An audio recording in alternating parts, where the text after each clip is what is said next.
അസ്വദുൽ അനസിയെ കുറിച്ച് കേട്ടിട്ടുണ്ടായിരിക്കും. യമനിൽ നുബുവത്ത് വാദവുമായി കടന്നു വന്ന അൽ അസ്വദുൽ അനസി, അദ്ദേഹം താൻ പ്രവാചകനാണെന്ന് വാദിച്ച ആളാണ്, പ്രവാചകത്വം വാദിച്ച ആളാണ് അൽ അസ്വദുൽ അനസി. യമൻകാരനാണ്, വലിയ അക്രമം ചെയ്ത ആളാണ്, ഒരുപാട് സഹാബിമാരെ ചുട്ടുകൊന്ന ആളാണ്, ഒരുപാട് ആളുകളെ ക്രൂരമായി വധിച്ചിട്ടുണ്ട്. അതിലേറ്റവും വലിയ അദ്ദേഹം ചെയ്ത അപകടകരമായ ഏറ്റവും ഭീകരമായ ഒരു ശിക്ഷ അത് നൽകപ്പെട്ടത് പ്രഗൽഭനായ പണ്ഡിതൻ അബൂ മുസ്ലിമുൽ ഖൗലാനി റഹിമഹുല്ലാഹ്, താബിഈങ്ങളിൽ പ്രഗൽഭനാണ് അബൂ മുസ്ലിമുൽ ഖൗലാനി റളിയല്ലാഹു അൻഹു. ബഹുമാനപ്പെട്ടവരെ പറയുമ്പോൾ, അദ്ദേഹത്തിന്റെ ചരിത്രം പറയുമ്പോ അവര് പറഞ്ഞു പോയൊരു വാക്ക് ഓർമ്മ വരികയാണ്, വല്ലാഹി ലനുസാഹിമന്നഹും അലൈഹി. സ്വർഗത്തിലേക്ക് പോകുമ്പോൾ അല്ലാഹുവിന്റെ റസൂലിന്റെ അരികത്ത് ചെന്ന് സ്വർഗവാതിലിക്കൽ ഞങ്ങളും നബിയോടൊപ്പം തിരക്കാനുണ്ടാകും. സ്വഹാബിമാർ തിക്കും തിരക്കും കൂടി നബിയോടൊപ്പം നിൽക്കാൻ വരുമ്പോ ഞങ്ങൾ പിൻഗാമികളും അല്ലാഹുവിന്റെ റസൂലിന്റെ സ്വഹാബിമാരോടൊപ്പം ഹബീബിന്റെ കൂടെ സ്വർഗവാതിലിക്കൽ തിരക്കാൻ വരും. ഒരു പറയാ, حتى يعلم أصحاب محمد أنهم إنما خلفوا وراءهم رجالا. അങ്ങനെ അല്ലാഹുവിന്റെ റസൂലിന്റെ സ്വഹാബിമാർക്ക് തോന്നണം അവർ ഇട്ടേച്ചു പോയത് അവരുടെ പിൻഗാമികൾ ഒട്ടും മോശക്കാരായിരുന്നില്ല, ആൺകുട്ടികളെയാണ് സ്വഹാബത്ത് പിന്നിലാക്കി പോയത് എന്ന് സ്വഹാബത്തിന് മനസ്സിലാവണം. സ്വഹാബിമാർ ഒരുപാട് ചെയ്തു, ഞങ്ങളൊന്നും ചെയ്തില്ല എന്ന് സ്വഹാബിമാർക്ക് തോന്നരുത്. സ്വഹാബിമാരുടെ പിന്നിൽ വന്നവരും ആൺകുട്ടികളാണെന്ന് അവർക്ക് തോന്നുമാർ ഞങ്ങളും സ്വർഗവാതിൽക്കൽ വന്ന് തിരക്കുമെന്ന്, അതിനാണ് ഞങ്ങൾ അധ്വാനിക്കുന്നത്, അതിന് ഇബാദത്ത് ഞങ്ങൾ ഒരിക്കലും മോശമല്ല, ഞങ്ങൾ അധ്വാനിക്കുകയാണെന്ന് പറഞ്ഞ മഹാനാണ് അബൂ മുസ്ലിമുൽ ഖൗലാനി റളിയല്ലാഹു അൻഹു. സ്വർഗത്തിൽ വന്ന് തിരക്കാൻ ഞങ്ങൾ വരും. സ്വഹാബികൾക്ക് തോന്നണ്ട അവര് ഇട്ടേച്ചു പോയ ആളുകളൊക്കെ ഒന്നിനും പറ്റാത്തവരാ, അല്ലല്ല, അവരുടെ പിന്നിൽ അവരിട്ടേച്ചു പോന്നത് റിജാല, 1 നമ്പർ യങ് മെൻ, ആൺകുട്ടികളെയാണെന്ന് അവർക്ക് തോന്നണം. അതുകൊണ്ട് ഞങ്ങളും അവരോടൊപ്പം എത്താൻ ഓടുകയാണ്, സ്വർഗവാതിലിക്കൽ ഞങ്ങൾക്കും വരാൻ കൊതിയുണ്ട് എന്ന് പറഞ്ഞ അബൂ മുസ്ലിമുൽ ഖൗലാനി റളിയല്ലാഹു അൻഹു. അസ്വദുൽ അനസി എന്ന് പറഞ്ഞ കള്ളപ്രവാചകൻ ഹബീബായ നബി തങ്ങൾ പറയുമായിരുന്നു, എന്റെ ഈ നുബുവത്തിന്റെ ശേഷം, നുബുവത്തിന്റെ ശേഷം, പ്രവാചകത്വം അവസാനിക്കുന്നതിന്റെ ശേഷം കള്ളപ്രവാചകത്വവുമായി 30ഓളം കള്ളപ്രവാചകന്മാർ വരുമെന്ന് ഹബീബായ റസൂലുള്ളാഹി തങ്ങൾ പറഞ്ഞിട്ടുണ്ട് സ്വല്ലല്ലാഹു അലൈഹി വസല്ലം. അൽ അസ്വദുൽ അനസി അങ്ങനെ വന്ന ഒരു ക്രൂരനായ കള്ളപ്രവാചകനായിരുന്നു. അല്ലാഹുവിന്റെ ഇസ്ലാം തകർക്കാനും ദീൻ പഠിപ്പിക്കുന്ന മുഴുവൻ ആളുകളെയും വെട്ടിക്കൊലപ്പെടുത്തിയ ക്രൂരനാണ് അൽ അസ്വദുൽ അനസി. അന്ന് ദീൻ പഠിപ്പിക്കുകയും ആളുകളെ ദീനിലേക്ക് ക്ഷണിക്കുകയും ചെയ്തിരുന്ന അബൂ മുസ്ലിമുൽ ഖൗലാനിയെ വിളിച്ചുകൊണ്ടുവന്നു. മഹാനവറുകൾ പുഞ്ചിരിച്ചുകൊണ്ടാ വരുന്നത്, പുഞ്ചിരിച്ചുകൊണ്ട് വരുന്നു. എന്താ ചെയ്യുന്നതെന്നറിയോ? ഇബ്രാഹിം നബി അലൈഹിസ്സലാമിനെ ചെയ്ത പോലെ തീയിലേക്ക് വലിച്ചെറിയപ്പെട്ട മഹാനാണ് അബൂ മുസ്ലിമുൽ ഖൗലാനി റളിയല്ലാഹു അൻഹു. തീയിലേക്ക് എറിയപ്പെട്ടു. ആഗ് ഹേ औलाद इब्राहिम है नमरूद है, क्या फिर किसी को किसी का इम्तिहान मक़सूद है.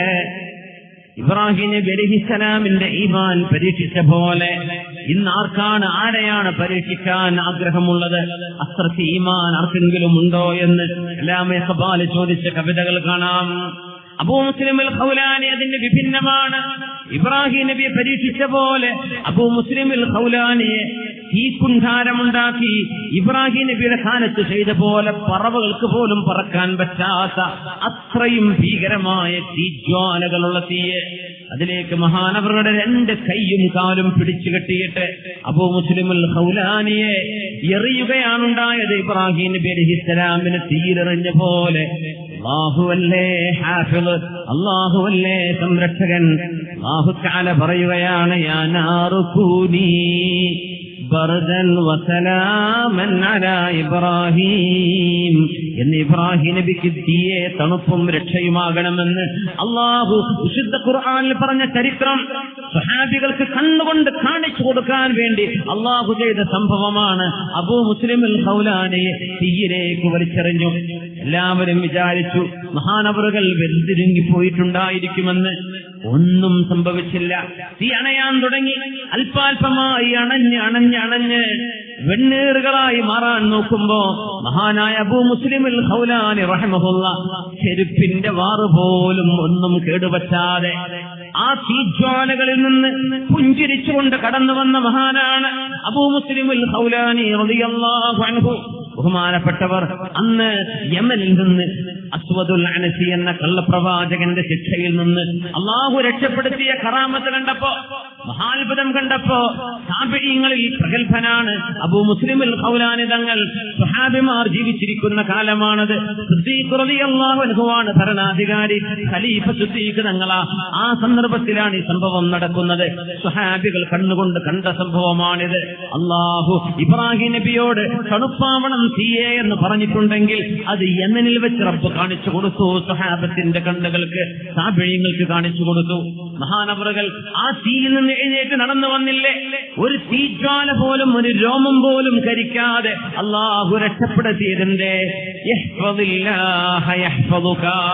അള്ളാഹുവിന് വേണ്ടി ജീവിച്ചു. അള്ളാഹു സംരക്ഷണം കൊടുത്തു. മഹാനവർ ആദ്യം പറഞ്ഞത് എനിക്ക് ഉടനെ പോകണം മദീനയിലേക്ക്, എനിക്ക് റസൂലുള്ളാഹിന്റെ അരികത്ത് പോകണം, അള്ളാഹുവിന്റെ റസൂലിന്റെ പള്ളിയിൽ ചെല്ലണം, ഹബീബിനോട് അസ്സലാമു അലൈക്കും എന്ന് പറയണം, ആ പള്ളിയിൽ പോയെന്ന് നിസ്കരിക്കണം. അതുകൊണ്ട് യമനിൽ നിന്ന് യാത്ര പുറപ്പെടുന്നു മദീനയിലേക്ക്. മക്ക വഴി പോണം മദീനത്തേക്ക് പോവാൻ. ആദ്യം പറഞ്ഞ ആഗ്രഹം എനിക്ക് റസൂലുള്ളാഹിന്റെ അരികത്തേക്ക് പോകണം. ഹബീബായ നബി തങ്ങളെ ജീവിതത്തിൽ ഒരുപാട് തവണ സിയാറത്ത് ചെയ്യാനുള്ള ഭാഗ്യം അള്ളാഹു നമുക്ക് നൽകി അനുഗ്രഹിക്കട്ടെ. അവിടുത്തെ പരിശുദ്ധമായ പൂമുഖം നമ്മുടെ സ്വപ്നങ്ങളിലെങ്കിലും ഒരുപാട് തവണ കാണാനുള്ള സൗഭാഗ്യം അള്ളാഹു നമുക്ക് നൽകി അനുഗ്രഹിക്കട്ടെ. അതൊക്കെയല്ലേ ദുനിയാവിലെ സൗഭാഗ്യങ്ങൾ. ഒരാൾക്ക് അള്ളാഹു ഉറക്കം നൽകിയിട്ടുണ്ടെങ്കിൽ ആ ഉറക്കം കൊണ്ട് അള്ളാഹു നൽകുന്ന സൗഭാഗ്യം അതിൽ ഹബീബിനെ കാണാൻ കഴിയലാണ്. അള്ളാഹു നമുക്കതിന് തൗഫീഖ് നൽകട്ടെ. സമ്പത്ത് നൽകിയിട്ടുണ്ടെങ്കിൽ ഹബീബിന്റെ റൗദയിൽ ഒരുപാട് തവണ പോയിരിക്കാനും അവിടത്തോട് ഡയറക്റ്റ് സലാം പറയാനുമുള്ള സൗഭാഗ്യം കിട്ടലാണ്. അല്ലാഹുവേ ഞങ്ങൾക്ക് തൗഫീഖ് നൽകണേ റബ്ബേ. അബൂ മുസ്ലിമുൽ ഖൗലാനി റഹ്മഹുല്ലാഹ് മദീനയിലേക്ക് കടന്നു വരുമ്പോ അന്ന് ജീവിച്ചിരിപ്പുള്ള ഉമർ ഇബ്നുൽ ഖത്താബ് റളിയല്ലാഹു അൻഹു ഓടി വരികയാണ്. ഓടി വന്നു. ബഹുമാനപ്പെട്ടവർ വന്നു. ഈ മഹാനുഭാവൻ അസ്വദുൽ അനസിയുടെ തീയിൽ നിന്ന് രക്ഷപ്പെട്ട് വരികയാണെന്ന് കണ്ടു. അള്ളാഹുവിന്റെ ദീനിലേക്ക് ആളുകളെ ക്ഷണിച്ചതിന്റെ പേരിൽ ശിക്ഷിക്കപ്പെടുകയും എന്നാൽ ആ ശിക്ഷ ശരീരത്തിൽ ഏൽക്കാതിരിക്കുകയും ചെയ്ത മഹാനായ അബൂ മുസ്ലിമുൽ ഖൗലാനിയെ ഒന്ന് കെട്ടിപ്പിടിച്ച് ദുആയിരപ്പിക്കണം എന്ന് പറയാൻ മഹാനായ ഉമർ ഇബ്നുൽ ഖത്താബ് റളിയല്ലാഹു അൻഹു ബഹുമാനപ്പെട്ടവരും തീയിലേക്ക് ചാടുമ്പോൾ ചൊല്ലിയ ദുആ ഹസ്ബിയല്ലാഹു വനിഅമൽ വകീൽ, ഹസ്ബിയല്ലാഹു വനിഅമൽ വകീൽ. നമ്മളൊക്കെ പറയില്ലേ, ചില ആളുകളൊക്കെ ദ്വാരക്കാൻ വേണ്ടി പറയും കഫീല് ബുദ്ധിമുട്ടാക്കുന്നു, മുതലാളി ബുദ്ധിമുട്ടാക്കാൻ, മാനേജർ ബുദ്ധിമുട്ടാക്കാൻ, അല്ലെങ്കിൽ ഭാര്യ അല്ലെങ്കിൽ ഭർത്താവ് ബുദ്ധിമുട്ടാക്കുന്നു, അമ്മായിമ്മ ബുദ്ധിമുട്ടാക്കുന്നു, പല ബുദ്ധിമുട്ടുണ്ടാവില്ലേ? ഒരു മനുഷ്യന്റെ ദുൽമുണ്ടോ? ഒരാൾ അന്യായമായി നമ്മെ ബുദ്ധിമുട്ടിക്കുന്നുണ്ടോ? ധാരാളം ചൊല്ലിക്കോളൂ ഹസ്ബിയല്ലാഹു വനിഅമൽ വകീൽ. അള്ളാഹുവിന്റെ ഹിഫ്ളും അവന്റെ സംരക്ഷണവും ഡയറക്റ്റ് വരുന്നത് അനുഭവിക്കാൻ കഴിയും. ഹസ്ബിയല്ലാഹു വനിഅമൽ വകീൽ. അത് ചൊല്ലുകയാണ് അബൂ മുസ്ലിമുൽ ഖൗലാനി റളിയല്ലാഹു അൻഹു. അപ്പോഴാണ് തീജ്വാലകൾ ഒന്നുപോലും ഏൽക്കാതെ മഹാനവറുകൾ ആ തീയിൽ നിന്ന് രക്ഷപ്പെടുന്നത്. മഹാനായ ഫാറൂഖ് റളിയല്ലാഹു അൻഹു മദീനയിലേക്ക് വരുന്നുണ്ട് എന്ന വിവരം ബഹുമാനപ്പെട്ടവർ കേട്ടു. ആര്? അബൂ മുസ്ലിമുൽ ഖൗലാനി വരുന്ന വിവരം. അവരെ കാണാൻ കൊതിയൂറി നിൽക്കുന്നു ഹബീബിന്റെ സുഹാബി മഹാനായ ഉമർ ഇബ്നുൽ ഖത്താബ് റളിയല്ലാഹു തആല അൻഹു. മദീനയിലേക്ക് വന്നപ്പോ അന്നത്തെ ഖലീഫ അബൂബക്കർ സിദ്ദീഖ് റളിയല്ലാഹു അൻഹു ആണ്. ഉമർ തങ്ങൾ ഓടിച്ചെന്നുകൊണ്ട് ചോദിച്ചു, അഅൻത അബൂ മുസ്ലിം, നിങ്ങളാണോ അബൂ മുസ്ലിം എന്നറിയപ്പെടുന്ന ആൾ? ഖാല നഅം, അതെ. അഅൻതല്ലദീ ഖുദിഫത ഫിന്നാരി വഅൻഖദക അല്ലാഹു മിൻഹാ, നിങ്ങളെയാണോ തീയിലേക്ക് വലിച്ചെറിയപ്പെട്ടതും രക്ഷപ്പെടുത്തപ്പെട്ടതും? നിങ്ങളാണോ തീയിൽ നിന്ന് രക്ഷപ്പെട്ടത്? ഖാല നഅം, അതെ എന്ന് മറുപടി പറഞ്ഞപ്പോ കെട്ടിപ്പിടിച്ച് കരഞ്ഞു മഹാനായ ഉമർ ഇബ്നുൽ ഖത്താബ് റളിയല്ലാഹു അൻഹു. എന്താണ് ഫാറൂഖ് എന്നവർ പറഞ്ഞതെന്നറിയണോ? അൽഹംദുലില്ലാഹ് അല്ലദീ അറാനി ഫീ ഉമ്മത്തി മുഹമ്മദിൻ മൻ ഫഅല ബിഹി കമാ ഫഅല ബി ഇബ്രാഹീം അലൈഹിസ്സലാം. അല്ലാഹുവേ നിനക്ക് സ്തുതി റബ്ബേ, ഇബ്രാഹീം നബിയെ ചെയ്ത പോലെ ഈ മുഹമ്മദ് നബി തങ്ങളുടെ സ്വല്ലല്ലാഹു അലൈഹി വസല്ലം ഈ ഉമ്മത്തികളിൽ ഒരാളെ ഇബ്രാഹീം നബിക്കുണ്ടായ പോലെ നീ പരീക്ഷിക്കുകയും ഇബ്രാഹീം നബി രക്ഷപ്പെട്ട പോലെ നീ രക്ഷപ്പെടുത്തുകയും ചെയ്ത ഒരാളെ ഞങ്ങൾക്ക് നീ നൽകിയല്ലോ റബ്ബേ. അങ്ങനത്തെ ഒരാളെ കണ്ണുകൊണ്ട് കാണാൻ കഴിഞ്ഞല്ലോ. ഞങ്ങൾക്ക് ഇബ്രാഹീം നബിയെ കാണാൻ പറ്റിയിട്ടില്ല, എന്നാൽ അബൂ മുസ്ലിമുൽ ഖൗലാനിയെ കാണിച്ചു തന്നല്ലോ. അൽഹംദുലില്ലാഹ് എന്ന് പറഞ്ഞ് കെട്ടിപ്പിടിച്ച് കരയുകയാണ് ഉമർ ഇബ്നുൽ ഖത്താബ് റളിയല്ലാഹു അൻഹു. എന്റെ ജീവിതത്തിൽ അതിസൂക്ഷ്മത പാലിച്ചിരുന്ന മഹാനുഭാവനാണ് അബൂ മുസ്ലിമുൽ ഖൗലാനി റളിയല്ലാഹു അൻഹു. വലിയ സൂക്ഷ്മതയായിരുന്നു, വലിയ ത്യാഗിയായിരുന്നു. പിൽക്കാലത്ത് മുആവിയ റളിയല്ലാഹു അൻഹുവിന്റെ കാലം വരെ ജീവിച്ചിട്ടുണ്ട്. സ്വന്തം ഭാര്യ വളരെ നല്ലൊരു പെണ്ണായിരുന്നു, നല്ല പെണ്ണായിരുന്നു. ബഹുമാനപ്പെട്ടവർക്ക് ആഡംബരങ്ങൾ ഇഷ്ടമില്ലായിരുന്നു. വളരെ സിമ്പിളായിട്ട് ജീവിച്ചിരുന്ന മഹാന. ഭാര്യയും അങ്ങനെയായിരുന്നു. ഇശാനിസ്കാരം കഴിഞ്ഞ് വരുമ്പോ ബഹുമാനപ്പെട്ടവർ മുറ്റത്തെത്തിയാലും തൊണ്ടനക്കും, വരുന്നുണ്ടെന്നുള്ള സിഗ്നൽ. ഇങ്ങനെ ഫോണൊന്നുമില്ലല്ലോ, കോളിംഗ് ബെല്ലൊന്നുമില്ല. മുറ്റത്ത് നിന്ന് തറയിലേക്ക് കയറിയാൽ, വരാന്തയിലേക്ക് കയറിയാൽ ബഹുമാനപ്പെട്ടവർ ഉറക്ക സലാം പറയും. ഭാര്യ വന്ന് വാതിൽ തുറന്ന് സലാം അടക്കി തന്റെ ഭർത്താവിനെ പുഞ്ചിരിച്ച് വീടിനുള്ളിലേക്ക് സ്വീകരിക്കും. ഇശാനിസ്കാരം കഴിഞ്ഞാൽ വരുന്നത് ഭക്ഷണമൊക്കെ റെഡിയാക്കി വെക്കുന്നു, വിളക്ക് കത്തിച്ചു വെക്കുമെന്ന് ഉരത്തി ഉണ്ടാക്കുന്ന വിളക്കാണ്. രണ്ടുപേരും ഒരുമിച്ച് ഭക്ഷണം കഴിക്കും, വർത്തമാനം പറഞ്ഞിരിക്കും. വളരെ അന്തസ്സില്, റാഹത്തില്, സന്തോഷത്തിൽ കിടന്നുറങ്ങും. നല്ലൊരു ജീവിതം. വീട്ടിലേക്ക് ഒരിക്കൽ വന്നപ്പോ തൊണ്ടനക്കി ഭാര്യ വാതിൽ തുറക്കണില്ല. ഉമ്മറപ്പടിയിലെത്തി സലാം പറഞ്ഞു, ഭാര്യ സലാം മടക്കണില്ല. വാതിൽ അടഞ്ഞു കിടക്കുകയാണ്. വാതിൽ തുറന്നു നോക്കി, വീട്ടിനുള്ളിൽ വെളിച്ചമില്ല.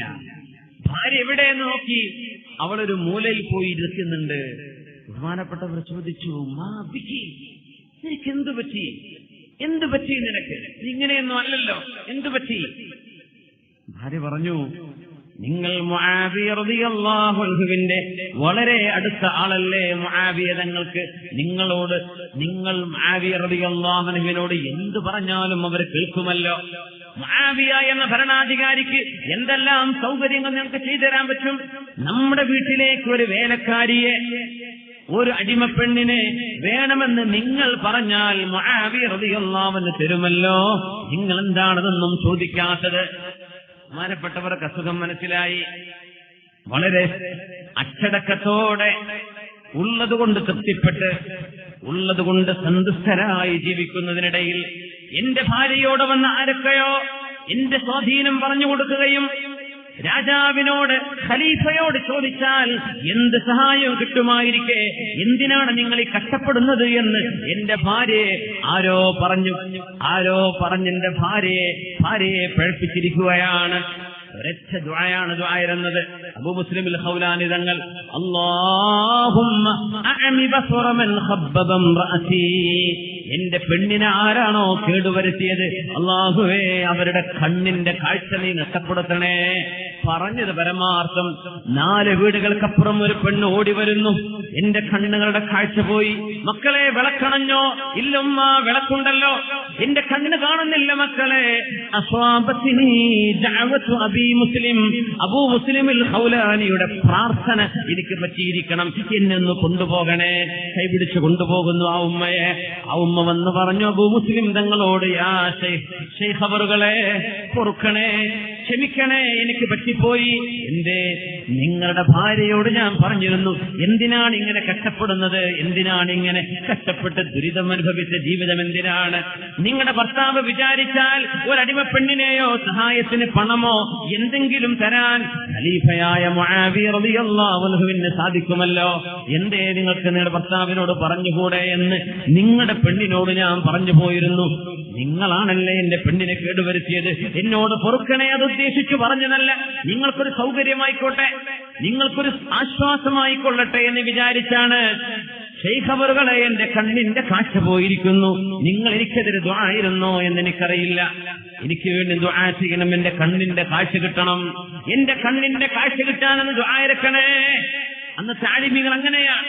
ദുആ ചെയ്തപ്പോഴേക്കും അല്ലാഹുമ്മ റുദ്ദ ബസറഹാ, കണ്ണിന്റെ കാഴ്ച കൊടുത്തേക്ക് റബ്ബേ, പറയുകയേ വേണ്ടൂ. കൈപിടിച്ചു വന്ന ആ ഉമ്മ രണ്ട് കണ്ണും കണ്ടുകൊണ്ടാണ് അവിടെ നിറങ്ങിപ്പോയത്. അത്രക്കും പ്രഗത്ഭനായിരുന്നു. ഈ തീയിൽ വീണിട്ട് പോലും ഇബ്രാഹിം നബിയുടെ അനുഭവമുണ്ടായ അബൂ മുസ്ലിമിൽ ഖൗലാനി റളിയല്ലാഹു അൻഹു അതിസൂക്ഷ്മതയിൽ ജീവിച്ച മഹാൻ. മൻ ഹഫിളല്ലാഹ ഹഫിളഹുല്ലാഹ്, അല്ലാഹുവിനെ സൂക്ഷിച്ച ആളുകൾക്ക് അല്ലാഹു സംരക്ഷണം കൊടുക്കും. മഹാനായ ഉമർ റളിയല്ലാഹു അൻഹു ആണ് പറഞ്ഞത്, അല്ലാഹുവേ നിനക്ക് സ്തുതി, ഇബ്രാഹിം നബിയെ ചെയ്തതുപോലെ ഒരാളെ ചെയ്യുകയും ആ മഹാനുഭാവന് ഒന്നും സംഭവിക്കാതെ രക്ഷപ്പെടുകയും ചെയ്ത അനുഭവം മുഹമ്മദ് മുസ്തഫ സ്വല്ലല്ലാഹു അലൈഹി വസല്ലമ തങ്ങളുടെ ഉമ്മത്തികളിൽ കാണിച്ചു തന്ന അല്ലാഹുവേ നിനക്ക് സ്തുതി റബ്ബേ, നിനക്ക് സ്തുതി എന്ന് പറഞ്ഞ് ഈ മഹാനവറുകളെ കെട്ടിപ്പുണർന്ന് കെട്ടിപ്പിടിച്ച് കരയുകയാണുണ്ടായത്. മഹാനായ ഉമർ ഇബ്നുൽ ഖത്താബ് റളിയല്ലാഹു തആല അൻഹു. അല്ലാഹുവിനെ സൂക്ഷിക്കുന്നവർക്ക് അല്ലാഹു സംരക്ഷണം കൊടുക്കും. എത്രയേറെ അനുഭവങ്ങൾ നമ്മുടെ നാടുകളിൽ, നമ്മുടെ ആലിമീങ്ങളിൽ കഴിഞ്ഞു പോയിട്ടുണ്ട്, മുൻഗാമികൾ കഴിഞ്ഞു പോയിട്ടുണ്ട്, എത്രയോ ഉണ്ട്. ആധുനിക കാലത്ത് കഴിഞ്ഞുപോയൊരനുഭവമാണ് ഈജിപ്തിന്റെ ഭരണാധികാരിയായിരുന്ന ഇബ്നു തൂലൂൻ. ഈജിപ്ത് ഒരുപാട് അക്രമികൾ ഭരിച്ച രാജ്യമാണ്. ഇബ്നു തൂലൂൻ റസൂലുള്ളാഹി സ്വല്ലല്ലാഹു അലൈഹി വസല്ലം തങ്ങൾ ഈജിപ്തിനെ സംബന്ധിച്ച് പറഞ്ഞിട്ടുണ്ട്, ഫഇന്ന ബികും സുലതം വസിഹ്റാ, ഈജിപ്തുകാരെ കാണുമ്പോ നിങ്ങൾ അവരോട് മയത്തോടെ പെരുമാറണമേ. മിശ്രികളെ കാണുമ്പോഴേ ഗൾഫിലൊക്കെ പോകുന്ന ആളുകൾ മനസ്സിലാക്കുക, അങ്ങനെ ഹദീസ് ഉണ്ട്, അവരുടെ സ്വഭാവം കണ്ടാൽ ചിലപ്പോ അങ്ങനെ പെരുമാറാൻ തോന്നിയില്ല എന്ന് വരും. പക്ഷേ ഈജിപ്ത് എന്ന നാട് ഖിറാസി എന്ന പദം ഉപയോഗിക്കപ്പെടുന്ന നാടാണത്. ഇത് ഞങ്ങൾ പറഞ്ഞു. ഈജിപ്ത് മുസ്ലിമീങ്ങളുടെ അധികാരത്തിലേക്ക് വരും. ഈജിപ്തിൽ ഖിറാസി എന്ന പദം ഉപയോഗിക്കപ്പെടുന്ന നാടാണ്. ആ രാജ്യം നിങ്ങൾ കീഴടക്കുകയോ അവരെ നിങ്ങൾ കാണുകയോ ചെയ്യുമ്പോൾ നിങ്ങൾ അവരോട് നന്മയോടെ പെരുമാറണമേ.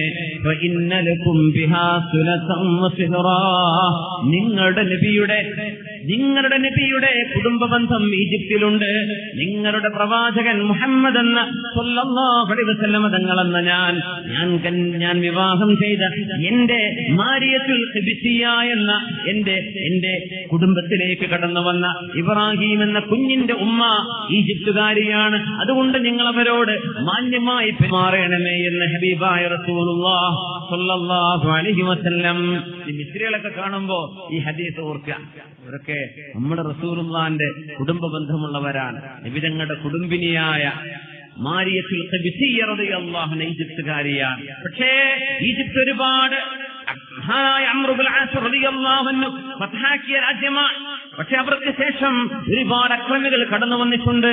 ഈ അടുത്ത കാലത്ത് കഴിഞ്ഞുപോയ ഇബ്നു തൂലൂൻ വലിയ അക്രമിയായിരുന്നു. ഇബ്നു തൂലൂൻ ഒരുപാട് ആളുകളെ 18,000 മുസ്ലിമീങ്ങളെ കൊന്ന ആളാണ് ഇബ്നു തൂലൂൻ. 18,000 മുസ്ലിമീങ്ങളെ ഏറ്റവും മോശമായ കൊലപ്പെടുത്തൽ. ഭക്ഷണവും വെള്ളവും കൊടുക്കാതെ പട്ടിണിക്കിട്ട് കൊന്നുകളഞ്ഞ ക്രൂരനായിരുന്നു ഇബ്നു തൂലൂൻ എന്ന് പറഞ്ഞാൽ. അപ്പോഴാണ് പ്രഗത്ഭനായ പണ്ഡിതൻ അബുൽ ഹസൻ അസ്സാഹിദ് റഹിമഹുല്ലാഹ്, ബഹുമാനപ്പെട്ടവർ, അഫ്ളലുൽ ജിഹാദി കലിമതു ഹഖ്ഖിൻ ഇൻദ സുൽത്താനിൻ ജായിർ, 18,000 ആളുകളെ കൊല ചെയ്ത ക്രൂരനോട് സത്യം തുറന്നു പറയണമെന്ന് പറഞ്ഞ് അദ്ദേഹത്തെ കാണാൻ ചെന്ന മഹാനായ അബുൽ ഹസൻ അസ്സാഹിദ് റഹ്മത്തുള്ളാഹി അലൈഹി എന്താ ചെയ്തെന്നറിയോ? ഈ ക്രൂരനായ ഇബ്നു തൂലൂൻ ചെയ്ത പണി എന്താണെന്നറിയോ? പ്രഗത്ഭനായ പണ്ഡിതനായ അബുൽ ഹസനുൽ സാഹിദ് എന്നവരെ അദ്ദേഹം കൊല്ലാൻ തീരുമാനിച്ചത് ക്രൂരമായ രീതിയിലാണ്. ഒരു സിംഹത്തെ കൊണ്ടുവന്നു, സിംഹത്തെ കൂട്ടിലിട്ടു. 3 ദിവസം ഭക്ഷണം കൊടുക്കാതെ ആ സിംഹത്തെ പട്ടിണിക്കിട്ടു. 3 ദിവസം അദ്ദേഹം ചെയ്യാൻ പോകുന്ന പണി നോക്കണം. 3 ദിവസം സിംഹത്തിന് കുടിക്കാനോ തിന്നാനോ പോകുമാണ്. ശിഷ്യന്മാര് ചോദിച്ചു, ഉസ്താദേ, എന്താ നിങ്ങൾ ആ നേരത്തെ ആലോചിച്ചത്? നിങ്ങൾ കൂളായിട്ട് നിൽക്കുന്നത് കണ്ടല്ലോ, എന്താ ആലോചിച്ചത്? ബഹുമാനപ്പെട്ടവർ പറഞ്ഞു, കുൻതു അഖൂലു ഫീ നഫ്സി, ഞാൻ ചിന്തിച്ചുകൊണ്ടിരിക്കുകയായിരുന്നു, അൽആബുൽ അസദി നജിസുൻ അം ത്വാഹിർ ലകൈ ലാ യുഫ്സിദ വുദൂഇ. ഞാൻ ശുദ്ധമായ വുദൂഇലാണ് നിൽക്കുന്നത്. എന്റെ റബ്ബിനെ കണ്ടുമുട്ടുന്ന നേരത്ത് ഒരു നജസ് പോലും എന്റെ ശരീരത്തിലില്ലാതെ എന്റെ ശരീരം ശുദ്ധിയാക്കി ഞാൻ ശരിക്കു വുദൂഇലാണ്. ഒരു മരണം സംഭവിച്ചാൽ എനിക്ക് വുദൂഓടുകൂടെ മരിക്കണം. ഞാൻ ചിന്തിച്ചത്, ആ സിംഹം എന്റെ മുമ്പിൽ വന്ന് വായ തുറന്ന് അതിന്റെ ഉമിനീരിങ്ങനെ ഇറങ്ങുമ്പോ ഞാൻ ചിന്തിച്ചത്, ഈ സിംഹത്തിന്റെ ഉമിനീര് ശുദ്ധിയുള്ളതാണോ അല്ലോ നജസാണോ എന്ന മസലയാണ് ഞാൻ ആ നേരത്തെ ചിന്തിച്ചുകൊണ്ടിരുന്നത്. നജസാണെങ്കിൽ വൃത്തിയുള്ള എന്റെ ശരീരത്തിൽ, വുദൂഎടുത്ത് നിൽക്കുന്ന എന്റെ ശരീരത്തിൽ ഒരു അശുദ്ധിയുള്ള നജസുണ്ടാകുമോ എന്ന് പേടിച്ചുകൊണ്ട് ഞാൻ ചിന്തിച്ചിരുന്നത് ഇതിന്റെ ലുആബ്, ഇതിന്റെ ഉമിനീര് ശുദ്ധിയാണോ നജസാണോ എന്ന മസലയായിരുന്നു. പേടിച്ചിരുന്നില്ല. പേടിക്കേണ്ടത് അല്ലാഹുവിനെയല്ലയോ? മൻ ഖാഫല്ലാഹ ഖാഫഹു കുല്ലു ശൈ. അല്ലാഹുവിനെ സൂക്ഷിക്കുന്നവരെ അല്ലാഹു സംരക്ഷിക്കുന്ന വിധങ്ങളാണിത്. അല്ലാഹു തആല ജീവിതത്തിൽ അവന്റെ സംരക്ഷണം നമുക്കെല്ലാവർക്കും നൽകി അനുഗ്രഹിക്കട്ടെ. അല്ലാഹു നമുക്ക് നൽകി അനുഗ്രഹിക്കട്ടെ. ആമീൻ യാ റബ്ബൽ ആലമീൻ.